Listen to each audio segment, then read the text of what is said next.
could you tell us a little bit about yourself before we start? Sure. My name's Herb Morlock. I'm a government teacher at Milan High School. All right, and do you have any children? Yes, I have two kids. I have a daughter who's 13 and I have a son who's 10. Okay. How do you view Emperor mature-rated video games as a parent and as an educator? Mature-rated video games, as a parent, I would not want my kids to play mature-rated video games. I think that mature games have their place for adults if they so choose, to do that. I believe that they have the freedom to purchase that sort of thing in our country, the way our laws are set up. However, for my kids in my house, it wouldn't fit with our values and what we believe is good for our kids in order for them to play those games. All right. Do you think maturity is determined by age?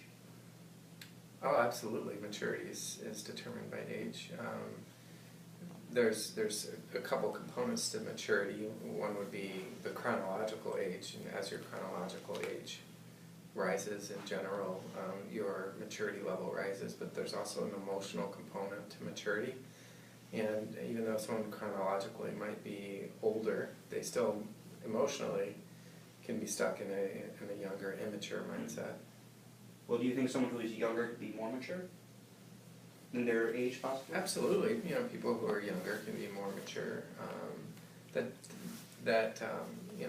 As I said, there's a couple of components. One is chronological age, but there's also an emotional component to maturity. And sometimes kids are beyond their peers emotionally and tend to be more mature, and sometimes personality plays a part in that. One personality type might generally tend to be a little bit more mature than another one. All right. How would you feel if you discovered your children were playing violent video games? I know you said you don't approve of it. Right. So at least in our house, we would be pretty confident that that wasn't happening with the controls that we have in place. My kids have video games. We don't have mature video games or even violent video games that may not quite get the mature rating.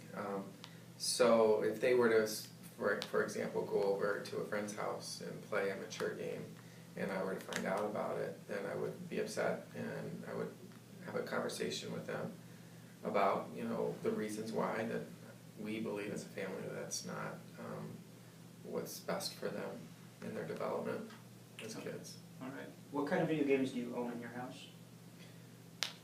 Well, my son has some sports-related games with the Xbox. He has some driving games, some of the Kinect-type games where you can do motion movement, some of the motion, like traveling games, traveling through different fantasy-type worlds, type things.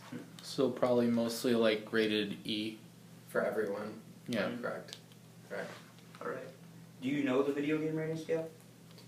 I generally know roughly where to look for them. I don't, I know that there's mature games. I know there's E games.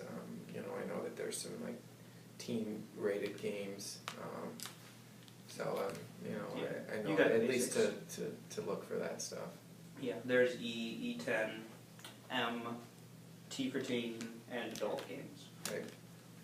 All right. Do you think violent video games will affect our society as a whole, or have affected our society as a whole? I think that the research, and that's part of the reason why I say that it doesn't fit with our family and the values of our family. I think if you look at the research on human development and on the effects of violent video games on people's emotional well-being and their ability to empathize with others in terms of being able to see things from other people's point of view, that the violent video games, the research has shown that it does dampen that effect of kids' ability to empathize and feel for other people, that it has a, you know, a sort of a deadening effect on the ability to care for others. Not for everyone, but I mean, I think the scientific research has come in, and it's pretty, you know, conclusive that that violent video games, you know, does have an impact on kids. All right. Do you have anything else you'd like to add to this topic at all? You know, I think it's a good conversation to have. I think it's an important conversation for our society to have, because, you know, if everyone is playing these sorts of games, you know, it could be one of the explanations for, you know, some of the violence that we're seeing in our society. I remember when I was in my education classes, and one of the very introductory psychology classes that you had to take was human development, and we talked about experiments that were set up where, you know, kids were asked to come in and they saw an adult hitting a clown blow-up doll, and the kids that saw the adult do that, they replicated, you know, that violent behavior, both with the blow-up doll, and they tended to be more violent, you know, and, you know, getting into altercations and pushing and shoving matches with other kids. So there is I believe a strong component to what you see. It has an effect on your behavior. So I think it's important for us to think closely about the effects of what we watch and what it means for our society. Well, thank you very much for the interview.